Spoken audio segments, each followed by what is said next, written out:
Welcome everyone. Thank you for joining us in today's webinar, Successful Leadership During COVID-19, Supporting Remote Teams. My name is Yusra Benjeloun, Administrative Coordinator and Project Manager with the Work Wellness Institute, and I'll be moderating today's webinar. We would like to thank our academic team and our 9 founding partner organizations in the Harnessing Talent project. Harnessing Talent, Alliance for Recruiting and Retaining Canadians with Disabilities and Mental Health Challenges, is a 3-year project funded by Employment and Social Development Canada. This webinar is made possible through the support of ESDC, as well as donations and memberships to WWI. We thank our advisory committee and speakers who contribute to this webinar series. While we're waiting for others to join us, I'll go over a few technical points for the webinar. You should be able to hear the presentation through your computer speakers or through the conference call line if you dialed in. Please use the question box to submit any issues you may be experiencing, any comments you may have, and any questions related to the webinar. We will collect questions submitted throughout the webinar and follow it with a Q&A based on the questions submitted. A reminder to members, if you are a WWI or VRA Canada member, you receive free certificates of attendance. Following the webinar, any questions not answered in the allotted time will be answered and distributed after the event. The presentation will be recorded and posted for free on our website along with the slides. You will be emailed the direct links for all of these items when they're available. We're very excited to welcome Dr. Laura Hamley and April Djurda. Dr. Laura is an industrial organizational psychologist based in Calgary, Alberta. She's co-founder and president of Work Evolution, which creates innovative assessment and training for mobile remote employees, leaders, and teams. Since 2004, Dr. Laura has published extensive research on the critical success factors for effectively leading distributed teams and is considered a global thought leader on this topic. Dr. Laura also co-founded Canada Career Counseling and the Leadership Success Group. April is a registered provisional psychologist and workplace psychology consultant with nearly a decade of experience supporting leaders and teams with career transition and change. Involved with Work Evolution since its inception in 2014, April brings a specialized research and counseling background to her work through years of experience providing individual therapy at Synthesis Psychology and career development support with Calgary Career Counseling. Dr. Laura and Ms. April, we are so happy to have you back online with us today. Thank you so much for accepting to speak to us about how to be a successful leader to a remote team in the context of a pandemic. I will let you take over. Thank you so much for having us again, and this topic is definitely near and dear to us. We've been having a lot of these conversations since COVID hit, and definitely for the 6 years before that, where we were really specialized in remote leadership and teamwork, and now we have the opportunity to bring what we know to a broader platform. So I want to say that I know it's been a really difficult period of time for many people. We're going into the holiday season, which brings about more challenges, especially with restrictions in certain locations. And I hope that what April and I have to share will bring you some useful information to apply not only to your organizations, but your own lives. So we're going to go on to the next slide here, April.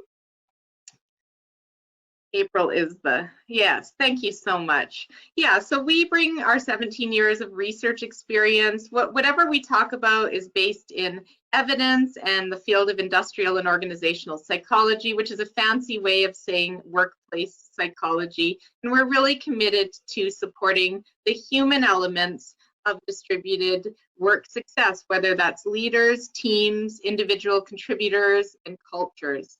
So the next slide talks about how we've been speaking a lot over the years in the media on this topic. When there was the whole talk about returning to the office, we were talking to the media a lot about how what we think is the ideal is a hybrid solution, a mix of being able to work remotely and working from the office depending on your role, your home office situation, and your work style. So that's something we've been talking about a lot. And this article from Scientific American magazine is in 2016 when we published the first personality profile of a remote worker. So what makes someone able to work remotely and thrive in this setting? And then other people challenged with that. Well, there's definitely personality at play. And at the moment, I'm at my home office. April's at our office in downtown Calgary in Kensington. But we switch back and forth. We work when and where we're most effective. And with the shutdowns here in Alberta, we're doing very little time in the office, other than some counseling when people need to be in person. And you see the screen behind April is a plastic barrier allowing for counseling to continue for people that don't have the privacy in their home settings. So that's interesting to think about, is the fact that people need support and there's different ways that we can do it.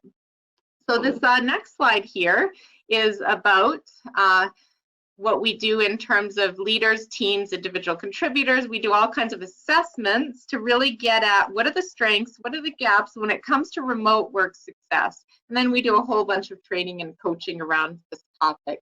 So the next slide is about this session in terms of ground rules and housekeeping. Just we ask that be here now, maintain confidentiality if certain questions are asked and shared, and then make use of the interactive features. And we have 4 polling questions, so we're excited about that and excited to get some Q&A going as well.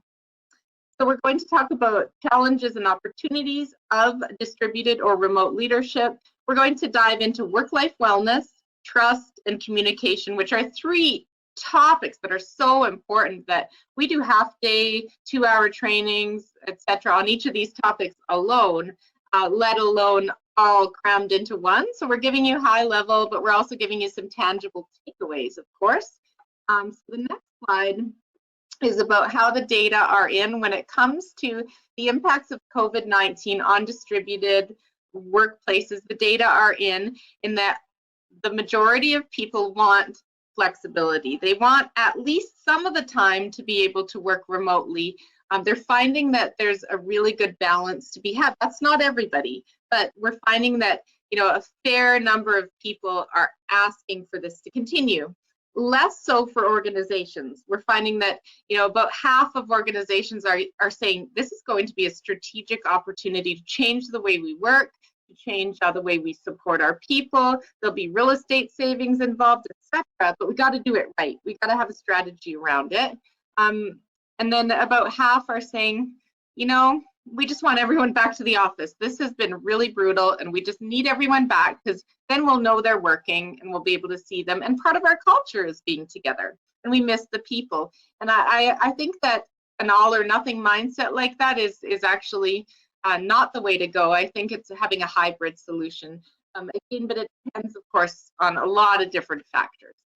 So going forward, given the fact that remote work is here to stay in certain shapes and forms, what are the opportunities of remote work? Well, satisfaction and engagement of your people, definitely. Maintaining energy, enthusiasm, happiness, engagement, if you do it right, if you manage this right, if you have the culture that supports this. Balance, we call it work-life wellness, but the idea of health and wellness and balance and mental wellness, I mean, it's all very, very important, and it is an opportunity of remote work. And then focus and performance. So we find that on the next slide here, that there's a productivity gain from remote work. If you do it well, you can be 10 to 30% more productive, and that's across research. However, the image here of someone doing childcare and trying to navigate work, that was a lot of our situation if we had kids back in March, April, May, June, that it was a really tough balance for working parents to do this. And this is not the ideal scenario. So the ideal scenario for a home office worker is to have a private space without interruptions, where they can have boundaries between the work and the rest of their lives, etc. And not all of us have that, so it really depends on our context whether working remotely is an ideal situation. So let's go to the next slide here. And the challenges, I mean, without a doubt, there are challenges, and we are talking about these a lot. There's no water cooler. It makes it more difficult to have impromptu conversations. We lack the nonverbal and we have the technology challenges. Building trust is harder and easier to damage, as we'll talk about later in this session. We can't lead on the fly by walking around the hall and running into people and seeing that they're struggling. We have more challenges building relationships, and there's spillover and crossover effects between our work lives and our home lives when they're all in one place, right? So we have boundary issues. So we talk about blurred boundaries quite a bit. And then building cohesive teams and feeling part of a team, that takes more effort when you're remote. And there's a competition for our energy between the different spheres of our lives, especially in the midst of a pandemic. So we have our energy is not infinite, it's finite, and we need to determine where and how to direct our energy. So those are some of the challenges. And I'm going to ask you, given these challenges, what do you struggle most with when working remotely? So we're going to launch the poll. Thanks, Yusra. We're going to ask you, is it establishing clear boundaries between work and life? Is it maintaining communication with your team? Is it productivity and making sure it's staying strong? Is it setting your own structure and organizing your team? Or is it other? And if it's other, please feel free to use the chat to list another struggle that might beat all of these struggles. So let's see what's coming in here.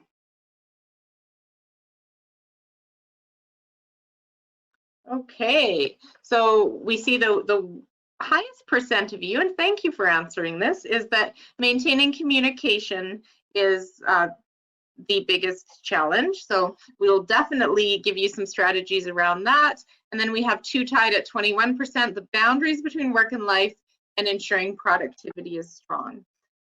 So I always say that wellness and productivity need to be equal focuses in organizations. If one is suffering, the other will. So thank you for this. And we'll move on to the next slide, which is leading remotely. Okay, so leading remotely compared to face-to-face leadership. Okay, so leadership in an office setting where we're together every day. You need all the skills and traits to be a good face-to-face leader, plus you need additional skills and traits.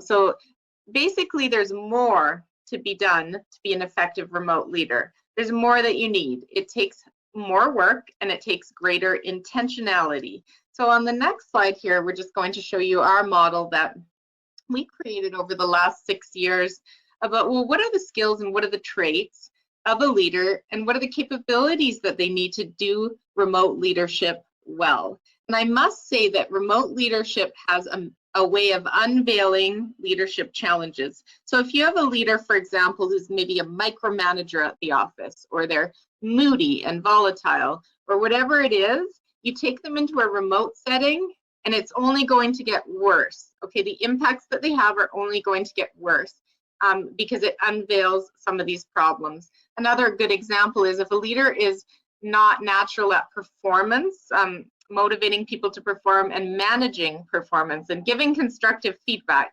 it's not going to get any better remotely. In fact, it's going to unveil the problem. So this next slide talks about how there's a model that we've created where skills, so we have 6 areas of skills and 12 areas of traits that we assess leaders on in the psychometric assessment to really get that bottom of their strengths and gaps. And it's a beautiful tool that we've had the fortune of having a lot of leaders go through it this year and in past years, but especially this year. And we look at where is that leader on relationships, flexibility, productivity, and culture. And there's these 13 different elements underneath which we call capabilities. So how accessible and supportive is the leader? Are they good at fostering collaboration? Are they good at achieving their own work-life balance and promoting it in their team? You can be good at it yourself and not so good at promoting it, for example, which we say is a bit hypocritical, but it does happen. So again, this is a model that we use, and in today's session, we're really going to look at building trust, and we're going to look at communication and a little bit on balance or wellness.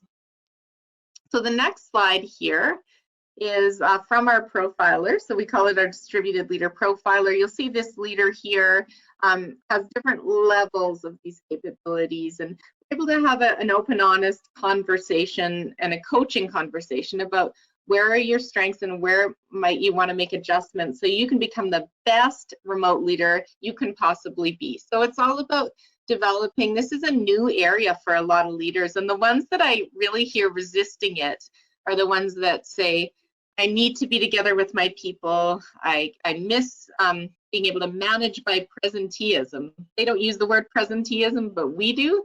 But it's the idea of bums in seats. If I see the bum in the seat, I know that they're productive, and I call BS on that because a bum in a seat does not mean productivity. What means productivity is, are you achieving your actions, your outputs, your deliverables, your KSAs, whatever, or sorry, KPIs, your KPIs, whatever it is that you're measured on, are you achieving those outcomes? That is performance.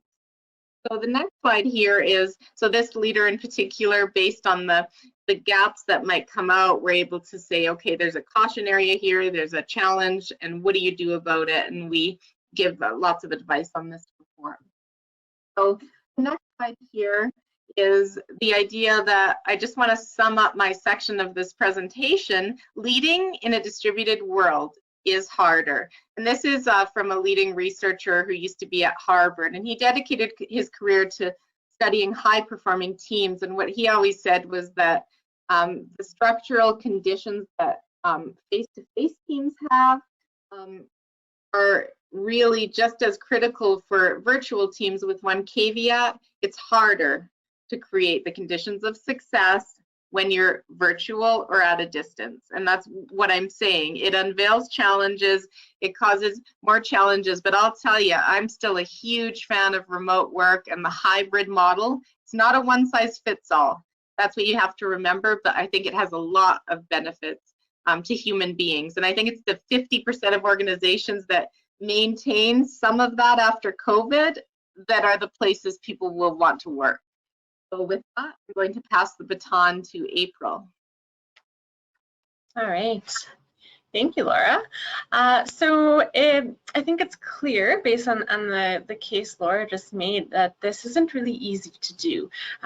Certainly the skills that leaders require to be effective in their team leadership and themselves are certainly additional to what would be required of you in the office. So hopefully what we can do in the next 20 minutes here is help you with identifying some habits to support success for yourself and for your teams when working remotely. And the first area that we're going to touch on today is going to be the work-life wellness and mental health piece. Now, we had already said that we spend full days, sometimes half days, talking about these topics, and we're just going to scratch the surface in the time we have together, but hopefully give you something that's actionable, something that you can take away and apply in your own day-to-day. A big part about what contributes to our wellness in work and in life is our ability to maintain and communicate our boundaries so that these domains don't spill over or cross over into each other. This is really especially important when we're working from home, as many of us are, when the separation between work and life is already a little bit blurred. So something I'm going to be talking about a lot in this section is the idea of communicating your boundaries. The first thing I'd like to do, though, is point out the fact that this arrangement is not ideal for most people. So what we know from our research over the past 17 years or so is that it's actually only a small percentage of people who really strive in these conditions, who can work from home all of the time and feel just as productive and engaged and effective as when in the office. Now, what we do know is the majority of people fit into that mid zone of the bell curve. So wanting to work remotely just some of the time, so on average 2 or 3 days per week. Now, we actually have an assessment called the Distributed Work Profiler that we can use to predict where people will fall on this bell curve based on their preferences. And it's a really great asset to be able to know how people work best so that we're able to support them in that capacity. Now, given the reality of our situation currently and knowing that everyone has to work remotely for the most part, our job then as leaders becomes being able to adapt habits to support success as best we can when under these conditions, which is what we're going to get into now a little bit. So I want to start this section with a quick polling question, and Yusra, you might have to let me know what the responses are because I noticed I wasn't actually able to see them on my screen. But hopefully that's easy enough to do. I did just mention it's not ideal for a lot of people to work from home all of the time, and my guess is you've personally encountered some struggles with this. So we're going to launch our second polling question now, for you just to get a sense of what you struggle with most when it comes to remote work-life wellness. So is it that you forget to take breaks? Is it perhaps that you are not taking time to get up and move around and stretch or go outside? Are you working too long? Are you working into the evenings or on the weekends? Or are you actually finding that things are better than ever for you? So I can read the answers for you, April. So 0% of our audience forgets to take breaks, but the majority, so 64%, does not take time to move, stretch, or get fresh air. 21% works long hours, evenings and weekends, and then 14% do not have a struggle and they feel better than ever. All right. Well, that's kind of good to hear. Good for you all for not forgetting to take breaks. That's awesome. It is often the case, actually, that we see people struggling with that second option the most, not getting up and moving around and stretching and things like that in your day. The reality is that our work is very stationary now. We're all probably sitting at our desk or at our kitchen table or laying in bed working. So we don't have the option as much now to go walk to someone's office or go use a boardroom to take a meeting or, you know, grab a coffee with someone from work. So the opportunity for that isn't there anymore, and we do have to be quite intentional about creating that space. So you're part of a large majority, certainly. And I would say we've been really encouraging getting fresh air, even if it's chilly out, like in our neck of the woods here in Calgary. There can be some really chilly days, but that fresh air is critical. And if it's nice enough weather, put in earbuds and do a walking meeting. So have one of your meetings walking. I encourage you to try it. It's hugely beneficial. The brain works better, the ideas flow, and it gets steps in and fresh air. It's a beautiful concept. Yeah, there's research that shows that changing your setting lights up areas of the brain connected to creativity and innovation. So if you're in a brainstorming meeting especially, that might be something you want to think about doing. All right, so I've mentioned boundaries a couple of times already, and really one of the most helpful things we can do for ourselves when we're struggling with work-life wellness is to put boundaries into place, but also to communicate those boundaries with other people. And this is often a missing step. So some really simple ways to do this include setting boundaries and commuting your working hours. So especially if those are irregular, which I think a lot of people are working irregular hours right now. A large percentage of you said you do work in the evenings and on the weekends. And personally, I often work best in the early evening. And so I'm not always available first thing in the morning when everyone else is starting their day and getting on email. So if people know when you're working, they're also going to know when they can expect to hear from you. And you can also clarify how people can get a hold of you when you're not working. So when there's a case of urgency. Yesterday is a really good example for Laura and I. She texted me in the morning to see when I would be online because there was an urgent email in my inbox. So even though it wasn't during my regular work hours, I still welcomed that message because it signaled me to attend to something urgent. And this is really important to do because being able to define your preferences regarding work hours and response times, that's naturally going to give other people permission to do the same. And it also gives them the ability to reach you as quickly as possible. And that's really difficult to do when we communicate asynchronously, given that we're not often face-to-face right now. So that improved efficiency that we can get out of that extra layer of communication can be quite valuable. And this brings me to my next point, which is to create space in your day. When we work remotely, we and our employees can feel pressure to work continuously. Most of you felt that, right? I can tell by you not getting up and taking time to stretch. That's probably the case. So some really simple tips to avoid this include not scheduling meetings over lunch or at the end of your workday. Limiting your own email responding to certain times of the day. We actually recommend 2 sessions per day for email. And making use of a delayed send feature.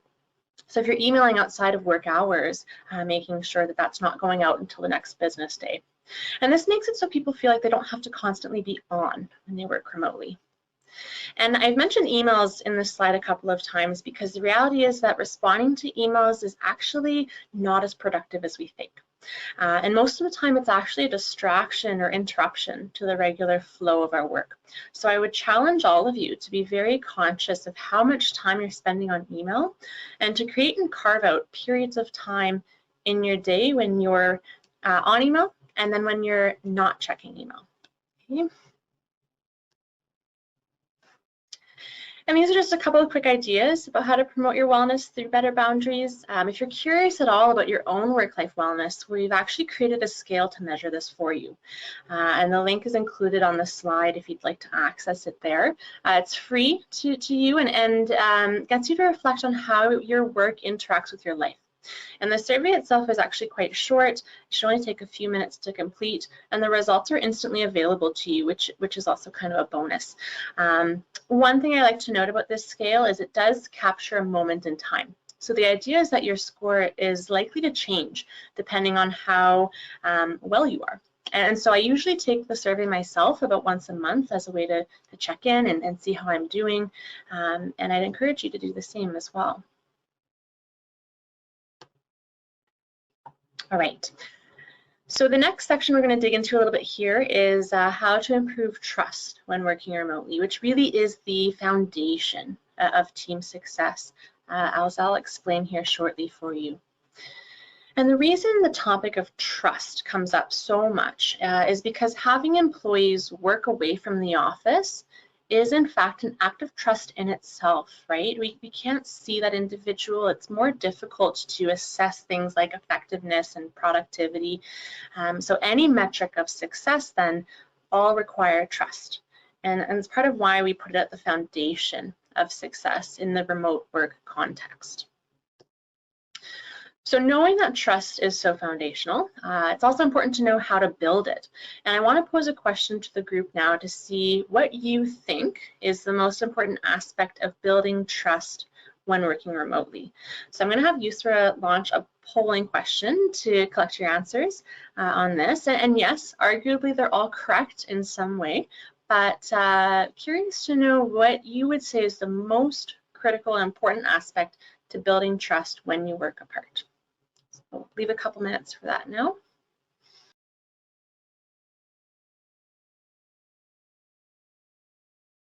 So nobody thinks one of the most important aspects of building trust is getting to know your colleagues on a personal level.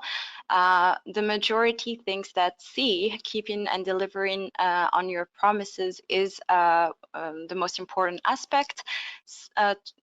Next is 33% for E, transparent communication, 20% for D, taking time to acknowledge everyone's contribution, and finally B, 7%, keeping others informed of your progress.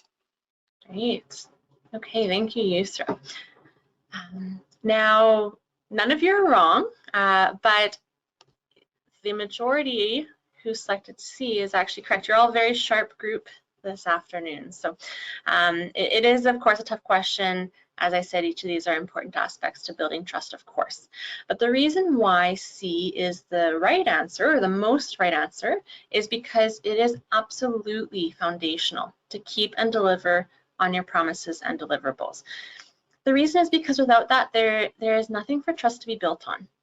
So in other words, consistency here is really, really key. Researchers have shown that we have a tendency to integrate information about people's behavior into whether we see them as trustworthy or not. And in particular, we as human beings pay specific attention to ability and integrity. We see those as being really key predictors of trust. And doing what you say you're going to do is a way to demonstrate integrity and ability. So it gives people something to trust in. And that's why we see it as playing such a fundamental role here. So if we want to be the types of leaders who keep and deliver on our promises, what does that actually look like? Well, one thing we know is that trustworthy leaders are fantastic at practicing inclusivity and transparency. And oftentimes when this isn't happening, it's because of a well-intentioned mistake. While we might be tempted, for example, to exclude people from conversations in an effort not to flood their inbox, the reality is if you're giving mixed messages or saying different things to different people, that's when the potential to damage trust begins.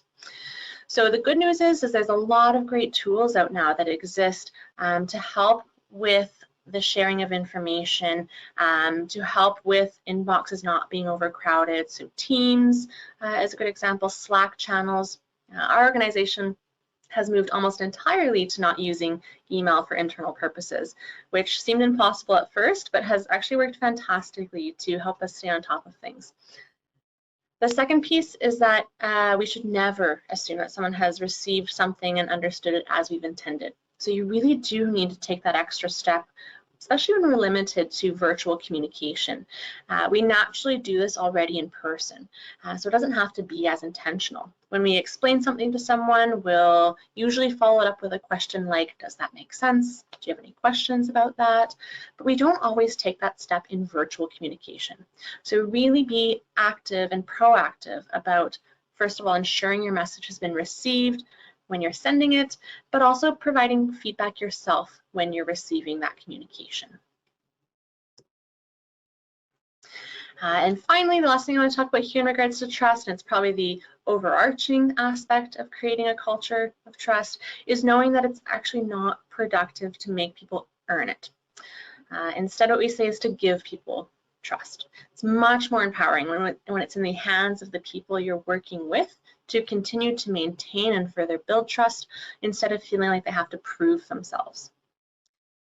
And this also means that others expect the same in return, and brings me back to that point of transparency. Always keep your promises and deliverables, of course, as best as you can, but when that's not possible, communicate delays, talk about changes that happen, explain difficulties you're running into. Teams that operate with a high level of trust also tend to operate much more efficiently. And that's in large part because they're transparent about what's going well, but also what's not going well. All right, and then the third and final section that we're going to talk about today is improving communication. This is easily the most commonly cited struggle from people who work apart from their teams, especially when they're doing it for the first time. And I know a lot of you had mentioned communication as well as being something you'd like to develop a bit more. So hopefully what we present here will be helpful to you. The first thing that I want to mention in this section is that any and all of your communications should be versatile. In the most basic sense, this means not over-relying on any one communication method, and if we're being honest with ourselves, it's usually email. This really quickly becomes a dumping ground for absolutely anything and everything, and it's typically ineffective at achieving most things. So instead, there's two things that are worth considering before sending out any type of communication. First is the appropriate medium for the task. So what communication method would best match the message I'm delivering? And then the appropriate medium for the person based on their individual preferences. Laura knows I am not one to pick up my phone if it rings, so she will always text me first because that's how I am most accessible. So make sure that you clarify and tailor the amount and type of communication to the individual needs of those you're working with, knowing that one size really doesn't fit all when it comes to those preferences. And the simplest way to do this, of course, is to explicitly ask people how they prefer to communicate. For instance, would they like to be contacted through email, text message, phone, Skype, instant message, and go into more depth. What do they prefer for particular kinds of tasks, for certain times of day, for varying levels of importance? And then clarify these boundaries with each other so that you're comfortable reaching out when you need to, and therefore maximizing the efficiency of your communication. And then one of the most used strategies that we speak about in these sessions is this slide here, the regular check-in. And it's so critical when we work apart because the informal communications and conversations, the water cooler or hallway talks, are things that people notice missing almost immediately when they are no longer in the office. And the reality is if we're not intentional about creating space for these conversations when we work remotely, it's not going to happen. And there's a huge cost to losing that face time. So we recommend two strategies to reestablish that. One is the virtual coffee, which is all about relationship building. So this would involve taking 20 minutes to get on a Zoom call or any other video conferencing platform with a team member of yours and just chat. This works to really facilitate better awareness. It creates a touch point and therefore an opportunity for regular support and guidance so that things aren't being pushed off or delayed to the next project meeting or team meeting or whatever it might be. And then the next are team huddles or drive-bys. These look a little bit different, but they serve as a really good way to be accessible to immediately address any priorities or concerns that the team has. So these are usually quite brief, 15-minute conversations with a larger group, and can be especially important in the early phases of a project during high-intensity periods. I know at the start of COVID, our administrative team met every single morning for 15 minutes and then every single Monday for 15 minutes. And it really just helped for the smooth operation of the business. A lot of people are spending a lot of time in meetings during COVID, and I say, you know, it shouldn't be longer than about 15, 20 minutes if you can keep it that way, if it's just for the point of checking in. Both of these, of course, work wonders to improve support, but also levels of trust. It enhances communication, it builds information sharing, and it honestly just heightens engagement and commitment to the task at hand. So invite that from your team, and they're ultimately going to feel more comfortable reaching out for support when needed as a result. Now, the reason we push for these check-ins so much, and I realize I tried to hammer that point home quite a bit there, but they are a form of active support. And this is really actually necessary in the virtual workspace. A lot of times when we're working in the office, we can easily slip into this passive support role, and it actually is sufficient. It works okay. The open door policy is a really good example of that. The reality is that this type of support is typically reactive. So leaders will say things like, I'm always available if you need me, or reach out anytime and I'm happy to connect. And that's great, but what it does is it puts the onus of responsibility on the employee to connect with you when something is needed. And people aren't always going to be inclined to take that first step, especially during times of uncertainty, like what we're seeing right now. So active leaders, on the other hand, much more typically take a proactive approach to the support they provide. So they don't wait until something has gone wrong to engage their staff, but rather they take the time to conduct those regular check-ins. They schedule that face time with their people. And when this is happening regularly, it also means that follow-up is happening regularly. And as a result, responsibility for when support is provided is shared more between the employee and the leader. So I'd encourage you all to think about where you might fall on this spectrum from passive to active support and what you can be doing to more closely bring yourself to that place on the active side of things. Great. I'm going to hand things back to Laura now, and she'll wrap up the presentation for us. So we have a polling question. Given what April just shared about communication, which area could you most improve with? Scheduling more regular huddles or drive-bys, relying less on email as a form of communication, running more efficient virtual meetings, or better utilizing team software to chat and keep in touch, such as Slack or MS Teams. So let's launch this, Yusra, and see what people have to say. All right, oh, okay, there we go. Excellent, thank you guys. So 38%, so the majority of you, the highest percent said relying less on email.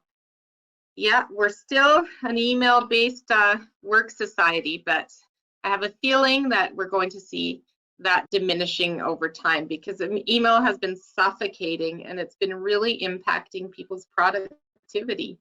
So like April alluded to, the more you can get some of the conversations onto MS Teams chats or onto Slack or other platforms, the fewer emails will be required, and email will start to be no longer an immediate habit for every communication. It'll become a decision point of which communication medium is best for my purpose. So I really encourage that. The next percent is 31%, running more efficient virtual meetings.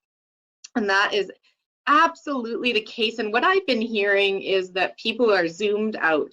So they are in a meeting after meeting, and the meetings are usually booked as an hour, because in our Outlook calendars, for example, the default is by the hour or by the 30-minute segment. So what happens is we get hour-long blocks booked one after the other without any bio breaks, without any stretch breaks. I mean, no wonder you guys aren't stretching and getting out for fresh air, because you don't even have 10 minutes to work, because you're on to your next Zoom meeting or whatever platform you're using. So we've been working with organizations on setting up very firm, very clear meeting policies. And if you can have some policies in place, like certain times of the day or certain days of the week where meetings can't occur, where there's focus time on your team. If you can have 50-minute maximum instead of 1-hour meetings, you allow the 10 minutes to transition between meetings and actually take care of your health and actually take time to breathe and transition. So once you can set up clear policies on fewer meetings and more efficient meetings, and you can open up more white space, it helps productivity, it helps wellness, and it helps a whole lot of other things. So I want you to keep that in mind. Are you doing the right number of meetings? Are the right people in those meetings, or are you over meeting? And then the third place here is 25% said more regular huddles and drive-bys. Absolutely. And I think during the beginning of the pandemic, a lot of us were pretty good at this. It was just a reaction. Okay, we need to keep in touch. We need to huddle because our whole organization or our business is impacted by this. But I encourage you to have these huddles regularly and just say, how are you doing? Is there anything I can do to support you? And this goes an incredibly long way to staying on top of any issues, challenges, and showing your people that you genuinely care, which we need more than ever with the echo pandemic. And the echo pandemic is a mental health pandemic. So we need to stay a step ahead of this more than ever, especially during the holidays. And January is going to be a tough month for people too. So that's that. And the next slide, April, is the distributed team effectiveness. So if you work as part of a team, so whether you have a team of direct reports, whether you have a project team you lead, a department that you lead, whatever it is, you probably have some form of team that you are a part of. And when you're looking at your distributed or remote team, I want you to think of this. I want you to think that leadership is the glue that holds it together. And being a strong leader, an engaged leader, and a caring leader are all very, very important in remote work. But also important is how well the team's communicating, coordinating, and collaborating. So we like to assess teams on their health. So if you think of a team, just like a human being, the team can be healthy or unhealthy or somewhere in between. Most teams are somewhere in between. So if you can just go back one, April, the team climate that we like to look at is how trusting is the team? How committed are they? Accountable, results driven, and strategic. So we're able to assess a remote team and really get at some of the pain points. And usually there's a lot of strengths and there's a lot of challenges, and we try to figure out with the team, how can we help you become a better team? How can you help yourself become a better team. And we often will encourage a remote team charter. So given that we're working remotely, what are the expectations around communication, collaboration, conflict, meetings, etc.? So the meeting rules that I talked about could go into the charter document. So moving on to the next slide is the diagnostic that I mentioned. So it's about strengths and immediate actions. So that's something that we definitely would recommend. And then the next slide is what we do is we take the average rating. So rather than, you know, knowing what each person on the team said, we aggregate, and then we can see, okay, this team has you know, an overall climate score of 3.76. So you think of a team climate, it's almost like an engagement score for an organization, but it's what's that team's climate.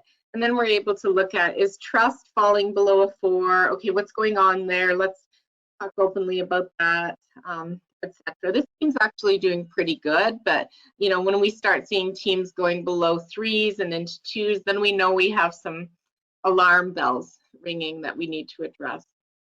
So that's teams. And then the final slide here is for our Q&A period. So we've allowed 15 minutes. We've covered a lot of territory, but we're happy to go into a little more depth on any of these topics or on specific scenarios you're dealing with and you would like some input on. Thank you so much, Dr. Laura and Ms. Durda, for this timely and compelling webinar. Onto the Q&A session. To our attendees, if you have any questions, please input them in the question box. And our first question is, when we say flexibility, we often think about hours of work, but are there other aspects of flexibility that need to be considered? I can maybe speak to this a little bit, Laura, and then pass it off to you. The one thing I think about in terms of flexibility that comes immediately to mind is in terms of evaluation. So a lot of organizations are shifting how they evaluate performance among staff members, particularly those who they're not working face-to-face with anymore. So as Laura mentioned, we don't have the bums in seats. People assume it's more difficult to measure productivity, although that's not necessarily the case.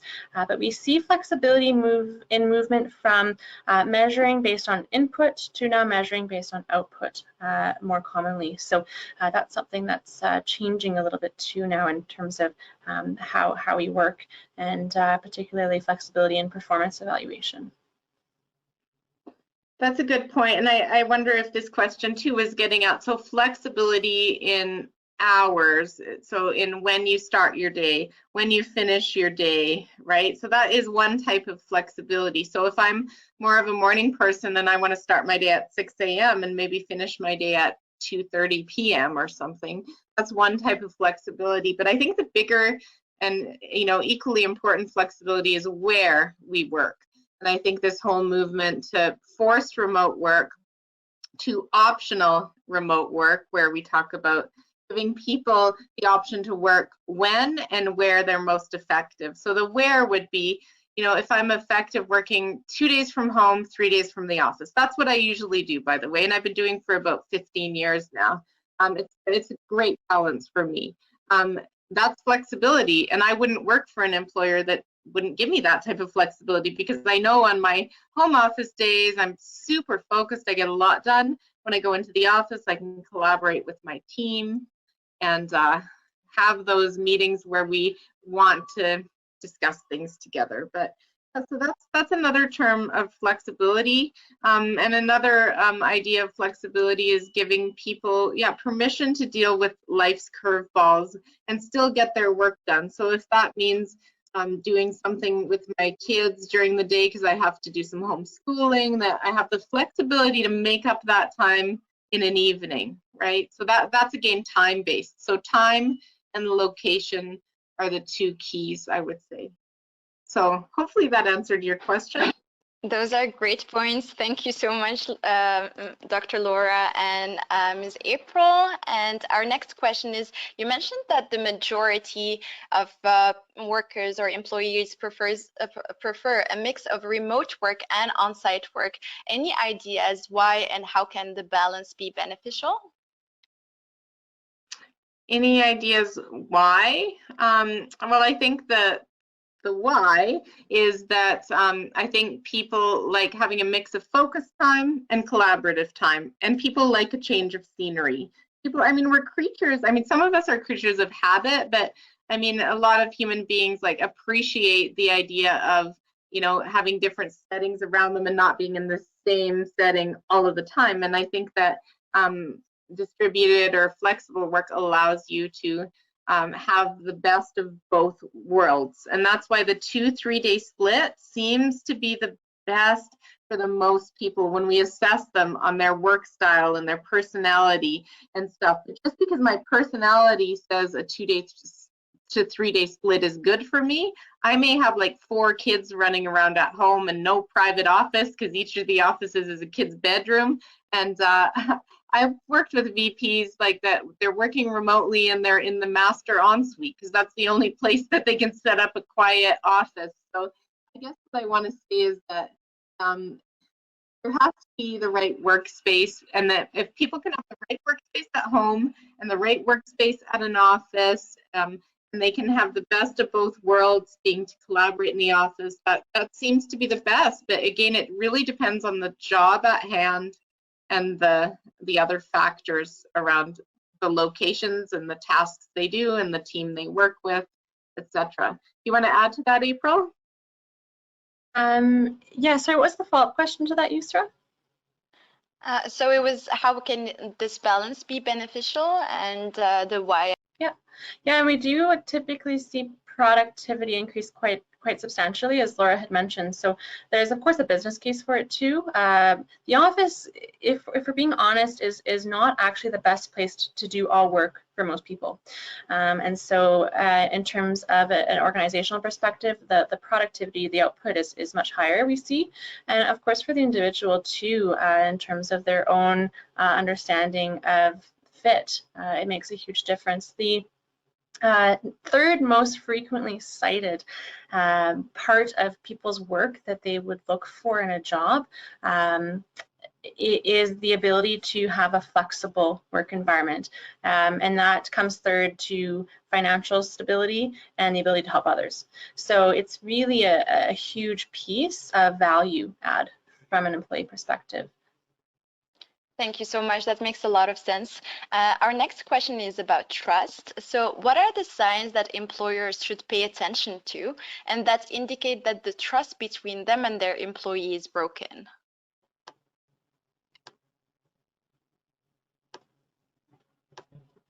Laura, do you want to start, or would you like me to take this on? Why don't you start? I have ideas percolating, but I want to hear what you have to say first. Sure. So, I mean, there's really a lot of ways to damage trust, and there's a lot of ways that that's noticed in people. Typically, the most evident one is that communication will decrease quite a bit, and often because the ways we damage trust are through miscommunication. So sending mixed messages, being inconsistent, forgetting to acknowledge a person's contributions, taking credit for someone else's work, those sorts of things. So oftentimes you'll see information sharing go down quite substantially, would be the first thing we see. That's my most immediate thought. I don't know if you have anything else to add there, Laura. Yeah, so it's when there's trust damage, what you see in the employee, like April said, less communication, maybe more behaviors that are trying to cover themselves or like prove themselves, right? Feeling that they have to report every single thing they're working on when it might be overkill. But more often than not, we see signs of distrust coming from the leader to the people, and the sign that we see is micromanagement for sure is a big sign. So trying to control, trying to micromanage. There's a difference between checking in and checking up on. Checking up on is, I don't really trust you, April, I'm going to check up that you're actually working on this, versus checking in is, April, how's it going? Is there anything I can do to support you? So yeah, we see that checking up and micromanaging, and usually the people will react in one of two ways. They'll distance and they'll try to, you know, they'll become very quiet or passive, or they'll become very much trying to control what they can and trying to manage by, you know, oversharing or You know, so it's behaviors that are inefficient, right? So if you see a change in behavior, if someone is doing something that's almost like a make work project to prove themselves or something, that, you know, it could be due to some mistrust. There. Thank you so much. And what in that case, what can an employer do to rebuild it? Oh, checking in, not checking up, having huddles, having clear goals and metrics. I mean, people like knowing what's expected of them, and they like appreciation, right? And feedback if it's delivered right. So if you can give people feedback, praise, appreciation, constructive feedback done in a helpful way, you are going to be doing your job as a strong leader. And that's what people crave, and I think is missing in some cases, and it can really be demotivating for people. Do you have anything to add to that, April? Yeah, I mean, one thing to think about too is to be very clear with your intentions. So oftentimes when there's a breach in trust, there's an understanding that your intentions are not positive. And so typically we make our intentions clear, or sorry, the impacts of our intentions clear, but we don't make the intention itself clear. So being very deliberately communicative in that way, and transparent with people about the reason behind why you're doing something will prevent them from jumping to what might likely be a negative conclusion. Mm-hmm. Thank you so much. And then working remotely, we are very, very dependent to online technology and communication tools. So in the case where team members are experiencing technical problems at home and find it challenging to do their job, what can employers do to accommodate, and what do you know what are their duties actually to accommodate and make help or support their employees? Yeah, so it's tricky. So I call it tech savvy, right? So as a leader, you know, there's some leaders that say, I'm just not good at technology. It's not my thing, right? And I always say, well, you know, in this day and age, and with our now reliance on technology more than ever, you need to learn the basic bells and whistles. You need to go online and take tutorials. You need to just educate yourself enough so that you know some of the main, you know, functionalities and the main troubleshooting, right? So that you can help guide. You don't have to become the local IT expert, but you need to be able to guide yourself to, you know, to understand the technology, and you need to be able to support your people, but also having strong tech support available and training and giving your people permission to, you know, take an hour-long training on how to use Teams or Zoom, or 2 hours of training or whatever it is, and